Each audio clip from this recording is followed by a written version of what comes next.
Hello YouTube, this is Morgan Airspeed Prime here, and this video is going to be my speculation video for the Shadow of Kyoshi, the second book in the Kyoshi series of novels. So Rise of Kyoshi is the first one, and we already know the title for the second and final book in this duo of books. So Shadow of Kyoshi. It set up a few little things, left a lot of kind of teases, but in general it is relatively open to sort of do what it wants apart from a few things. So let's get into the speculation, and let's start off with the obvious plot point, the cliffhanger ending to this first book, and that is Kyoshi finally manages to communicate with the previous avatar. It has to be Karuk, of course, the avatar before her, and he immediately asks for Kyoshi's help with something. So what is it? What's he asking for help about? And what is this avatar who's been basically presented in such a bad light? He didn't do anything as the avatar. He wasn't active as the avatar. He wasn't... The only thing he was early to was an early grave. That he didn't deal with many of the problems and realistically created almost more issues because he died so young and wasn't active as the avatar. I feel they're going to do something here to sort of try and redeem Karuk a little bit. Maybe not fully. I think they're still going to stick with the idea that, you know, he is that avatar who didn't really fulfill his role, especially in a certain period of his life. But I think they'll lean into getting across that he was dealing with some pretty big stuff in the later part of his life. With what happened to Umi, I think they will go into that story a bit more and give context of why it happened, because that story always felt a bit weird of just like, oh, like Karuk wasn't really doing much as the avatar, so at his wedding, like Ko just took Umi's face for some reason, and I think the story we've taken from there is that like, oh, you know, Karuk sort of like drove himself into an early grave, just trying desperately to find Ko, somehow get Umi's face back and save her, and it was just this tragic end to his life.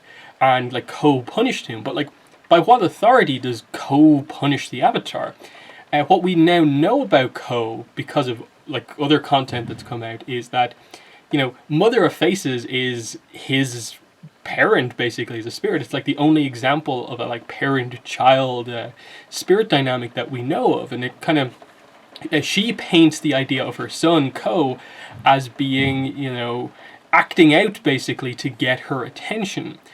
Father Glowworm in this book also presents the idea of Ko as being this sort of meddlesome spirit that's like acting up and interacting with humans, and he's causing this opinion, I suppose, to rise among humans that they can just go and talk to spirits, whereas most spirits don't like that. So he seems to be just this sort of younger, almost like meddlesome spirit that's causing problems by choosing to interact more with humans than like most other spirits. So that obviously presents the idea of, furthermore, Ko being a very interesting character as a spirit, and there's probably a need for a story to be, you know, delved into. Now, we also have, you know, some stuff like, you know, I think Ko at one point mentions that like an avatar tried to kill him so many years ago. The timeline on that might be wrong, I think, the exact details that they say there, but it could be Karuk, it could be Kyoshi, and it just, you can just put, with any spirit you can always put it down to, anytime they mention age, they live so long, a couple of 100 years is nothing to them, whereas we associate it as being a huge amount of time for any human. But is that what he's asking for? Now, I ultimately what I'd say is that I don't think what he's asking for help about is anything that's like a present day issue that has just come up, because I don't think that makes much sense. For he's finally gotten in touch with the actual avatar and he asks her to help with this issue that just arose in the Fire Nation. I don't think that's it. I think it will be like, I didn't tell anyone this in the last years of my life, but this is the issue I was tackling and I need you to tackle it now, potentially because something new coming up has brought this back to the surface. Now, that could lead Kyoshi down the investigation path of spirits, which I already think she's going to go on because of the Yoon situation, which we'll discuss in a second. But I think it will bring Father Glowworm into things. I think Ko will be explored. and so on. So I think that spirit section will come back into things, because that would be, I suppose, where Karuk would be coming from in all of this. He realistically would have tried to find out stuff about Ko, find out where he is, hunt him down. He might be trying to put that story now onto Kyoshi to get her to do something about it. Other than that, I'm not entirely sure, but I want more information on Karuk to come out of this. I'd like us to come out of these two books with a slightly better view of Karuk, and not just have him be treated as the avatar who chose to just travel around the world, challenging people to fights and stuff like that, and that he actually did something. But we'll have to wait and see on that. Second major topic, and another really obvious kind of plot point that's going to have to be covered in the second point, is just addressing Yoon 100%, everything about him, basically. All the questions Kyoshi in the moment asked. How did he escape? How did he survive? What's up with him now? Why is he acting this way? What's wrong with him? So many questions to get to straight away. I think it's immediately important to go back to the scene where he was taken. Now, if you've read through the book, you obviously have to go back all the way to like chapter 10 to go back to the scene where he was, quote-unquote, killed off until right at the end, and he was revealed to still be alive. And you remember, Kyoshi was holding on to Yoon as he was being sort of dragged away by Father Glowworm, and what happened was that when Glowworm announced that the girl, Kyoshi, is the Avatar, they specifically, in the narration, noted, like Kyoshi noting of Yoon, that basically his entire world basically crumbled around him. He thought with every ounce of his being that he was the Avatar. And he was sort of lying to Kyoshi about the whole idea that he wouldn't be upset if she was the Avatar. He had really just thought it was him 100%. And he chooses to let go of Kyoshi's hand because he is so impacted by being revealed to not be the Avatar. He lets himself be taken by Father Glowworm, and it seems to be like he accepts his death. And then as he's taken away, Jonzu seals up the mountain. So effectively, Jonzu seals Yoon into the mountain with Father Glowworm, and we just took it that this was the price in blood that was paid to Father Glowworm, so Yoon was dead because of that. But he's alive. So immediately the question is, why did Father Glowworm not kill Yoon, given Yoon's mindset at the time of accepting being taken, like almost losing the will to live? What is he about now that he's no longer the Avatar? So I don't know how you get to the point of he fights back and gets free from Glowworm, or does Glowworm choose to manipulate Yoon in some way? And the ultimate question I think this comes down to is, do they take a very spiritual sort of mechanics heavy approach to this character shift, or do they make it purely a character focused kind of piece? And what I mean by that is that, okay, Yoon somehow gets away from Glowworm, and it is purely the betrayal from Jonzu plus his world being shattered that has changed him into this, darker, borderline villainous character that Kyoshi is going to have to investigate and kind of keep an eye out for as the story progresses. How has he changed so much? And it is purely just a character shift for the character, and it's not that he's been altered in some way by the spirit, which is the other option. We know of the whole idea of basically spirits merging or morphing a human in some way. So the Avatar is an example of this. It's probably the main example, except it's like a permanent fusion. And then because Rava and Vatu are both effectively just, simple spirits, in that it's just light or dark, there's no real visual aspect of them that they can suddenly alter all that much of their human to change all that much. I suppose we saw what would have happened if a spirit was like that with Unavatu, but with Rava specifically, she didn't choose to try and spirit morph Wan in any way. So it was purely a sort of energetic type thing that was going on here, affecting the power level of Wan. So you apply that to Yoon here in this situation, sort of in the same way as that dragon spirit with Tokuga in Turf Wars, and as well as, I suppose, the tree spirit that morphed Yao, and you get a situation that spirits can have an effect of altering the way humans look, but also their power levels. So if Father Glowworm is described as being sort of effectively a green light and then this kind of like oozing substance that has like teeth and stuff like that inside it. So visually it's not all that much. So Yoon was just described as looking somewhat healthy. He has like stubble now, but it was more of his presence, his aura that was different in some way. That's the way he's described. So could he have been spirit morphed, but the thing that was altered about him is his like energy. That's why he seems so powerful with his earthbending. The way he's able to take Lex's bullet, which is being held up by Jianzhu and Kyoshi, out so easily, and how he's able to just like basically one-hit kill Jianzhu with just an earthbending by sending the rock from one hand to the other. That takes skill and power that we kind of wouldn't maybe associate with Yoon before.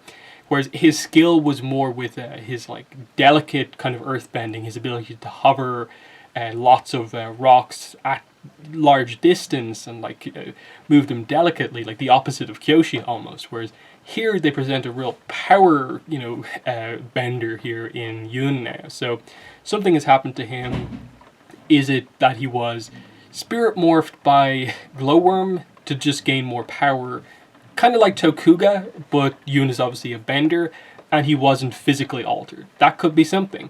Because it is this glowworm trying to manipulate things here, potentially, and he sees this broken human, and instead of just devouring him like he might have done to humans in the past, he tries to do something here, because he does want revenge against the Avatar for something a previous Avatar did. Because Jianzhu knows about Glowworm from Karuk's journals, and it's noted that Glowworm has met multiple Avatars before, and it would make sense that like he's probably fought one of them before, hence why he would know what the Avatar's blood is like, to be able to even sense why one Avatar, what the new Avatar is. But that is a way to sort of link, I think, almost like everything together in some way, of like Glowworm, kind of almost connected together. That does kind of link two of your main plot points together. Anything else with Yoon? He's described as being like scaffolding with like the wind blowing through him. That like the aspect of him that is human, that was the Yoon we knew from the start of the book, is kind of gone, and everything just sort of flows through him. He feels otherworldly. People borderline consider him to almost be like a rotting corpse. Now, maybe that is just the people of Chin Village at that point in time knew of his reputation that he'd maybe developed in the time Kyoshi was away, and they know that he's trouble at this point, or that he does honestly give off some sort of a threatening aura to people that they want to stay away from him. That could be spirit morphing type stuff going on. Again, without any more information, it's hard to tell. But the big, I suppose, question is, why is he this way now? Because that scene, you could take it as like, okay, Yoon was just taking revenge against Jianzhu. In the same way that Kyoshi wanted to kill Jianzhu, it's understandable why Yoon would also want to kill Jianzhu for betraying him like that. To Yoon, Jianzhu was like his father figure. He took him off the streets, you are the Avatar, changed his life. He throws him away the second he finds out he's not the Avatar. That's just as much of a, I suppose, reason as Kyoshi has to kill him. But the fact that he, on walking out of the tea shop, bumps the table to basically cause Kyoshi to lose concentration and to make the tea shop collapse, just so we can see basically what happens, just to see the fun from his perspective of what happens when this all goes wrong. That is so opposite of what Yoon was like before. How has he changed this much? And this is potentially where it is some sort of a thing, like, is he trying to do something in a way to like get in Kyoshi's head now that she is the Avatar? And he doesn't say a word to her, but he does wink at her before, so he remembers her, he remembers Jianzhu. But there was that interesting moment where like Lex's bullet, he just picks it up and is like, oh, it looked like he remembered it, and it's like, how does Yoon know about this rock? But anyway, that's Yoon. Will the entire book be based around trying to find Yoon? I think the way they'll do it is that it'll probably be like Kyoshi trying to search out information on him between doing other stuff as the Avatar, and then eventually she'll find a good clue, and maybe that's when the plot will get going on Yoon.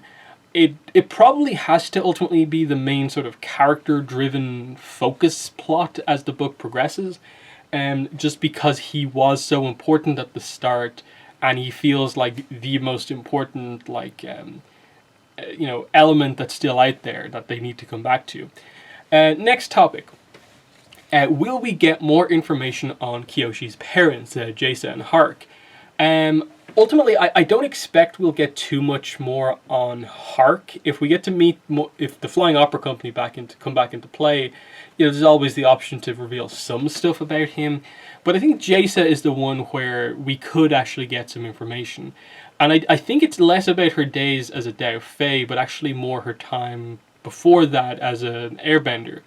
Now that she's in one of the air temples as of the end of the book, in the same way that she looked up registers and found, like, Kelsang's name, I wouldn't be surprised if she also looked up and found out stuff about her mother. I think it would be very, very interesting to see if she meets a character who knew her mother, to see what they have to say about her before she went down that Dao Fei path. I think that would be an interesting one for Kyoshi to find out, I suppose, what her mother was like prior to all that other stuff happening.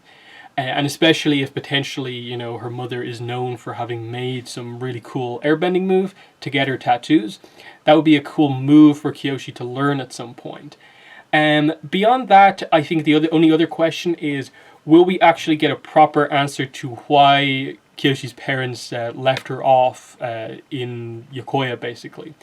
Because we didn't really get an answer. The scene with Lek towards the end of the book gave us his perspective, that from his point of view, Jaisa and Hark, Kyoshi was their blood. She wasn't just one of their Dao Fei brother and sisters. This was their actual child. And they were willing to place their child with the Abiders rather than travel around with them because she might have got a better life. I think there is maybe more of a story to that. Like, I'd like to know if at some point maybe her parents both realized perhaps she was the Avatar. Because, like, we know, like, Korra from, like, fairly young showed the ability to bend multiple elements. Maybe Kyoshi at one point or another showed something and, it demonstrated the ability to bend multiple elements when she was younger, and that might be why they sort of chose to leave her, and maybe she'd be discovered as the Avatar and she could have that life. But after that, that would be an interesting one if they chose to, like, we'll leave her here, she'll be discovered as the Avatar and live a really, really good life. But they didn't realize that her abilities would just become dormant after that point. That would be an interesting perspective on it, in that it would take away the sort of negative aspect to them leaving her behind, in that it was more about wanting to give her a better life. In that, I suppose it would have been maybe a weird situation if the Avatar was discovered to be the child of two Dao Fei bandits, so they had to sort of separate Kyoshi from themselves to do that. Now, there's a slight hint about that. There's one of the scenes there, it's like a nightmare, the one where she like smells of wet bison, and there's like an incident. She remembers, like, her parents. It's kind of a weird nightmare one, because, like, her father's face sort of transitions into Jianzu's, and you can't really read much into it. But it seemed like it was some sort of an incident-filled night. Maybe something happened, but we don't really know. But I think it would be cool if we did get the full answer to that. That would be a nice kind of bookmark, kind of ending moment, just with Kyoshi's relationship with her parents. One thing I think we do know about, I think it's one of the few things FCE has talked about in interviews about kind of what the next book will be about, and that is that, now that Kyoshi's kind of public as the Avatar, she is going to have to, like, delve into the political side of things, which she ultimately didn't do, like, at all, basically, in this book. And what I mean by that is that she's now going to be sort of thrust into the sort of Jianzu role, effectively, of she's going to have to go to Ba Sing Se, meet the Earth King. She's going to have to go to the Fire Nation and meet the Fire Lord, meet the Water Tribe chieftains. And given that she is now Dao Fei, and I think has really taken some of those ideals to heart, in that I think she has, in a way, almost like more respect for Dao Fei, like the Flying Opera Company, than she does for a lot of, like, Earth Kingdom nobles along the lines of a Jianzhu or those sort of politicking, power-hungry people. I think this is going to be the start of Kyoshi having to develop that kind of perspective that she eventually gets to, like how she deals with the 46th Earth King during the peasant uprising of Ba Sing Se, where like he summons her for advice. She does arrive there but refuses to do what he asks, and then she forces him to make a move that helps his people. I think this is going to probably be how Kyoshi deals with people going forward. She's going to be very blunt and not want to just do all of the niceties and stuff like that I suppose Jianzhu might have been known for. So I think you'll get an interesting perspective from Kyoshi when it comes to dealing with world leaders. It might take her a little while to get to that point. She might try to do things the right way based on advice she's given, but ultimately I think it probably is going to be more of, going in full battle outfit, makeup on, intimidation factor a little bit, and just, I'm the Avatar, I like to do stuff, all I care about is justice, and she doesn't care about politicking. She just wants what's best for the people, and in her mind what she feels the best situation is. So that'll be fun to see. I think especially set up for stuff with the 46th Earth King, who realistically probably has to be the same Earth King that is around right now. Now, it could be the 45th Earth King, but the impression I get from Kyoshi's timeline stuff is that the 46th Earth King incident still happens relatively early in Kyoshi's life, within the first 50 years of her life. So realistically, her at 16, her at 40 or 50, I think it probably is the same Earth King that we're dealing with here. So I think that it's up in the air about what exact way they do it. I think FCU probably get more writing stuff if it is the 46th Earth King that is in place right now. That way you can characterize Kyoshi and his relationship prior to the peasant uprising incident and show why sort of they're so at odds with each other, basically. That she knows the way the Earth King is. And I think this is also going to help with, I think, what might become another political issue that maybe the book will touch on a little bit, or at least do some early setup work for, that being Qin the Conqueror. So it was a very interesting thing that the final sequence of Rise of Kyoshi effectively happens in Qin Village, or Qinchao Village as it's called here. But it is the same place because they talk about the clan of Qin and stuff like that, and they already have set up the idea of their unique customs, the fact that they consider themselves citizens of Qin before citizens of the Earth Kingdom. They consider their clan to be better than the general people of the Earth Kingdom. They're already setting up this idea of someone as part of this clan is going to rise to power, call himself after the name of the clan, call himself the current Qin or whatever, and he's going to go out and try and conquer the Earth Kingdom, and that is Qin the Conqueror. So they could absolutely set him up, because realistically, Kyoshi and him at the time of their confrontation were, I suppose, roughly the same age. Maybe he was a little bit older than her, meaning he is alive at this point in time in the books, and she was just in Qin Village and kind of got a little bit of a reputation for herself there, because she ultimately she ultimately takes the blame for destroying their tea house, which is their central kind of location in Qin Village. So that might explain in a way why it becomes known with Qin to stay away from Yokoya or Kyoshi Village, because it's known that the Avatar is from there. She caused an incident in our town a while ago, so you're going to have to deal with her at some point, but you want to save it to last so that your journey doesn't end early on. I'd like there to see that setup. I'd like to see us get to meet a young Qin the Conqueror, maybe see him take on the title of Qin and become the leader of the town and begin to maybe start his advance through the different states of the Earth Kingdom. Because one thing that I think this book, I hope they somehow manage to find a way to answer, is why would Kyoshi wait until basically Qin has conquered all of the Earth Kingdom before stepping in to stop him, and only stepping in to stop him because he was coming for her town, her island to be. Why would she do that? Now, they could set that up purely with the idea of she has a terrible relationship with the Earth King, and so she feels that someone taking over like Chin, maybe they actually get on well before this, could be better for the world. But then when she sees he's getting closer, what he does when he conquers, that's when she chooses to step up, maybe a bit too late, but she chooses to step up in a big way to where she is ready to take him out when she needs to be. That maybe she gives him the benefit of the doubt, like she does with like Governor Tay and so on. She gives him some leniency because he might stop. He'll leave it at that while things are still stable. He hasn't done anything too terrible.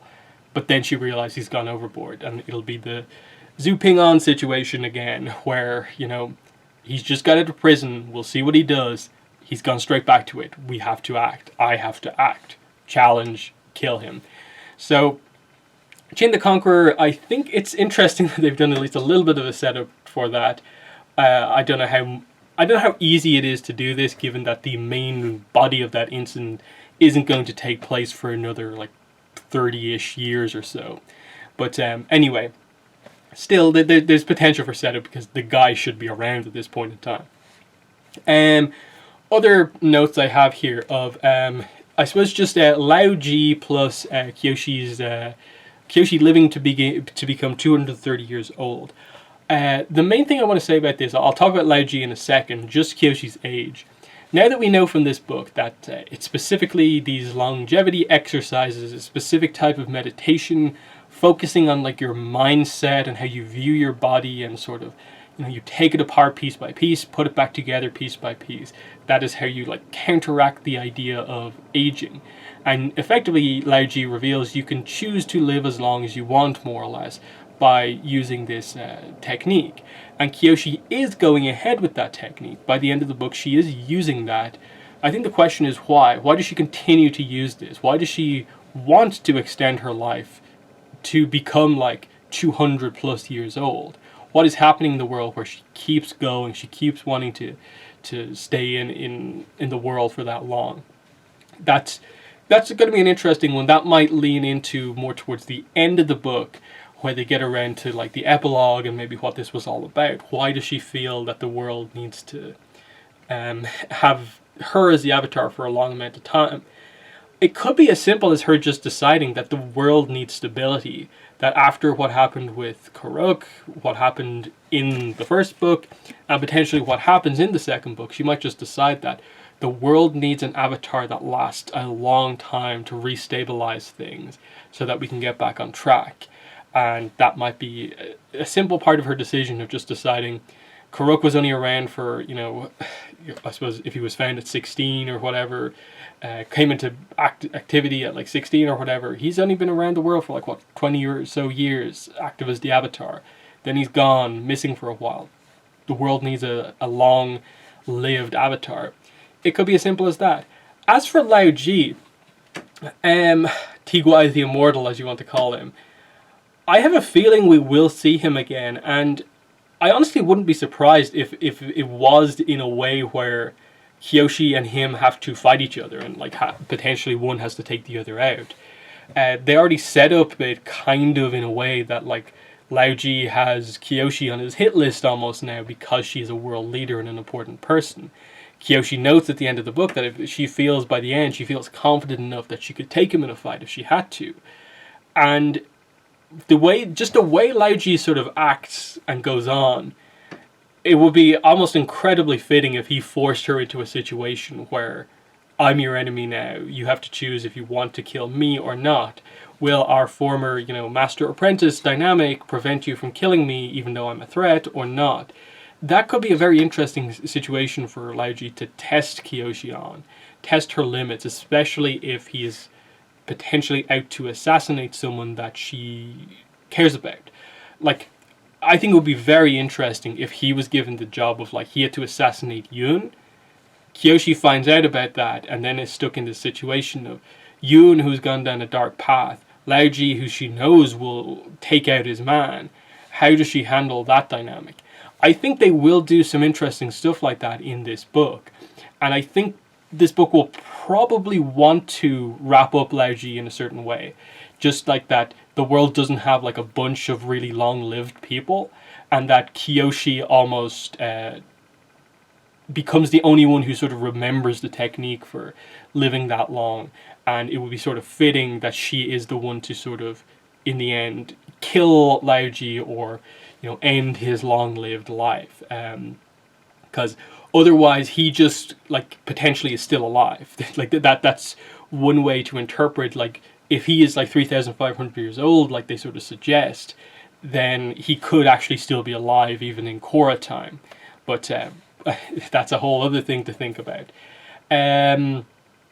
Next up, Order of the White Lotus got a slight reference on like the second last page of The Rise of Kyoshi. Will they bring that into play? I'm not sure. I'd like for Kyoshi to come across it, just because I feel a book like this might be one of our only ways to properly get some real information on them, about like how old the organization is, more details about it, stuff like that. Obviously, I think it is a much older organization than like just going back to Kyoshi time. I think we're probably going back a good while to when it was founded, because like in the time period, like there has to be like Red Lotus founded and stuff like that. Lots of stuff still has to happen. So, and other than that, I think the main thing I want to say before I get into like the other characters as well is just on Kyoshi herself, and going back to the 230 years old thing. I hope we don't end the Shadow of Kyoshi and just leave her life after the age of like 17, 18 as just utterly unexplored. And I know, like, I think FCE has gone on record as kind of saying like stuff like that, like some of these parts are already like have already been told and stuff like that. But like I just discussed with the whole Chin the Conqueror thing, there's a lot of context not really given. The Avatar Day as an episode is very much leans on its comedy, and it presents Chin as being a borderline comedic character, even though he effectively accomplishes just as much as Kuvira does. And as much as they tell that, and it's kind of told in a kind of joking way, even like Kyoshi's bluntness about killing him is almost presented as a joke. It is a serious incident, and the fact that no one asked the question in the episode of why Kyoshi waited until right at the end, I think that this book needs to give context to that. Stuff like Coco and her later life. Does she have a family?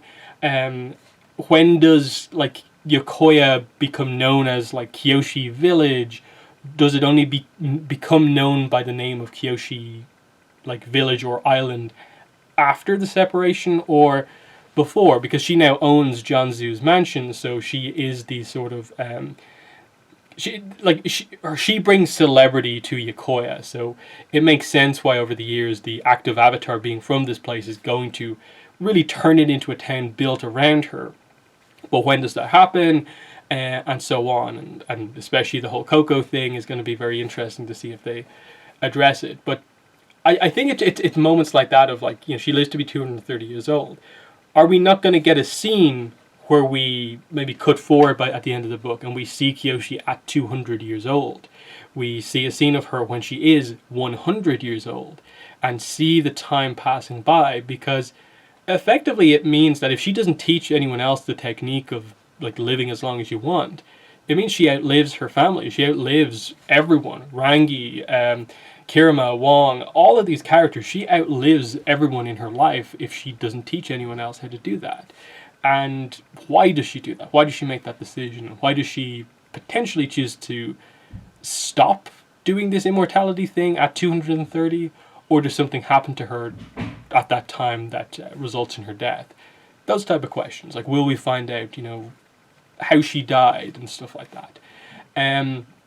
I don't want this series to just end on the end, like on the end of a note where like, okay, all we do is like a 1 or 2 year time jump, and this is Kyoshi now as a fully realized avatar. Boom, that's Kyoshi's origin story, and we know what happens next, even though we don't. We have like 3-4 incidents from her life, from her long 230-year-old life. You're going to be leaving 200 plus years of her life unexplored. And now, I'm not saying like I need this book to cover all 200 years and stuff like that, but surely there's something bigger than that to cause her to live that long. And those are the questions that we really want answered. Final things would be just, I suppose, returning characters, the other characters. So Rangi primarily, but also, Heiran, Kirima, Wong, those type of characters. Will we see them again? Obviously, I think we'll get more on Rangi. I think we'll see Heiran again. Kirima and Wong are interesting in that, like, they could come back at any point, but they also could be only sort of minor players in this book.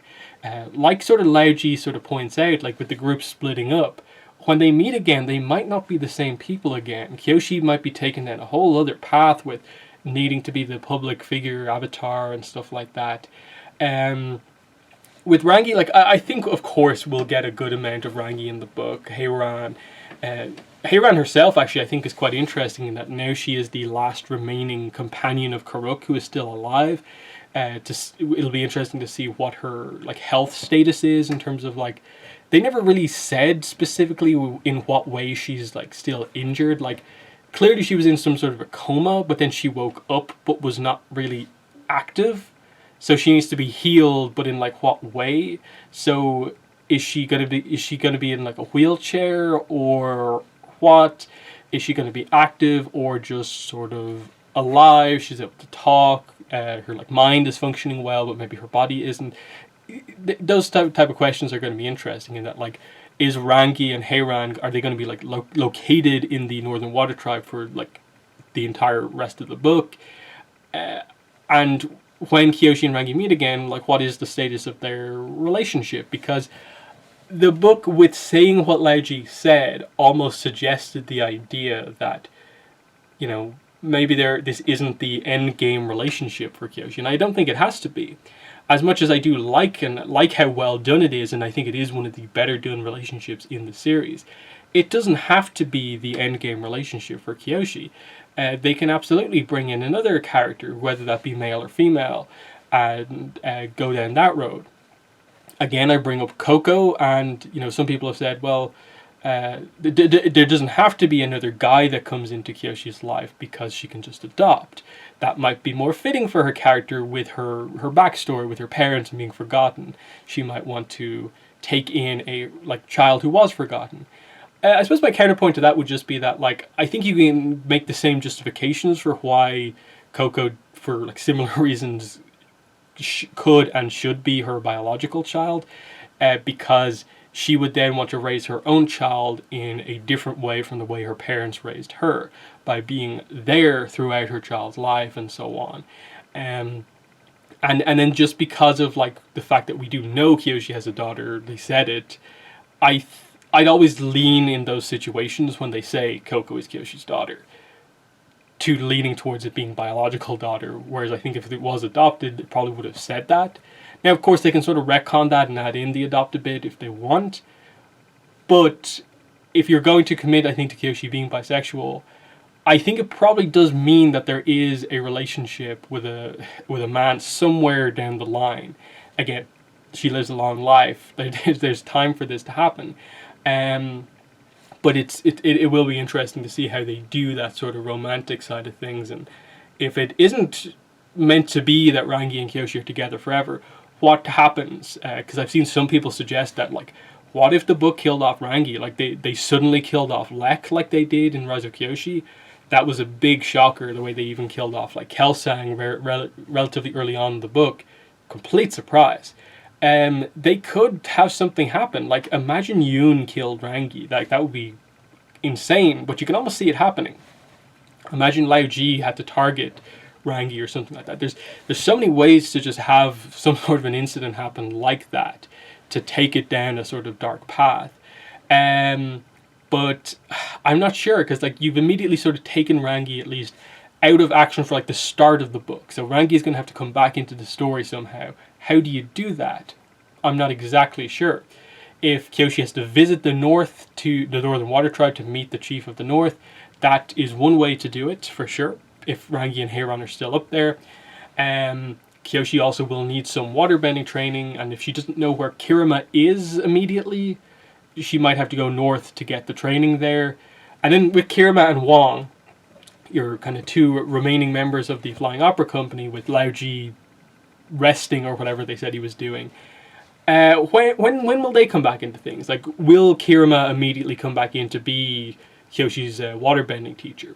I'm not sure. That they could go either way. Of like, it just doesn't happen again, but Kirima will always be Kyoshi's first waterbending teacher. How does she get back into play? Is she in the south? Is she in the north? Where is she? Wong, I'm not sure about. Again, he was probably the least developed of the Flying Opera Company, so they could go any way with him, but I'm assuming if Kirima comes back, Wong will be with her, so we'll just have to wait and see exactly how that plays out. But yeah, I think that's most of what I want to talk about in the book. There's probably some other, like, more subtle setup points in the book that I'm not quite thinking about. I suppose Kyoshi Warriors. That incident, and then will they touch on stuff like the formation of the Dai Li and that sort of thing.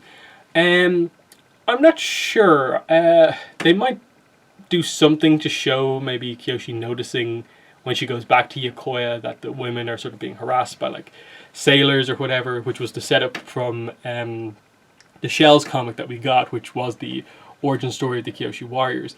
That would be interesting to see her maybe mention somewhere along the line that she starts to train the women of her hometown or something like that. I'm not sure. But yeah, that's my main thing. My main request for this book would be that towards the end that they show some stage of Kyoshi's life that we maybe aren't expecting them to do. To montage maybe a little bit through her life to show some of those big moments and not just have the entirety of the two books just be teenage Kyoshi, basically. And you know, to acknowledge that there is absolutely so much more depth that needs to be gone into on some of those things we already know about. Like the Chin the Conqueror story is very vague in the grand scheme of things. Just that needs to be fleshed out. But yeah, that's my speculation right now on the Shadow of Kyoshi. In the comments, let me know what your thoughts are. But that's been the video. Thanks for watching, and bye.